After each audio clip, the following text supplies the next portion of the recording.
तो भैया हाँ। जो क्रिकेट में बैट लोग खेलते हैं वो बहुत भारी होता ना। अबे बैट तो तुम भूल जाओ, तुम बात करो बॉल की। हाथ से उठाने जाओगे तो हाथ उखड़ जाएगा, इतनी भारी होती। सिलेंडर जानते हो? सिलेंडर, सिलेंडर से 3 गुना भारी होती बॉल। तुम्हारे जैसे नहीं फोम वाली बॉल से खेले पुचुक पुचुक हुई रही। क्या बोल रहे हो? 3 गुना?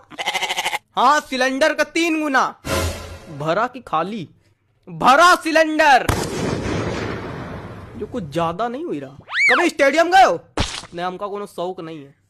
कभी चले जाना, और जब छक्का आए ना तुम्हारी तरफ तो खोपड़ी आगे कर लेना, तब पता चलेगा कितनी भारी होती कितनी भारी नहीं होती। खोपड़ी गेंद निकल आएगा फिर।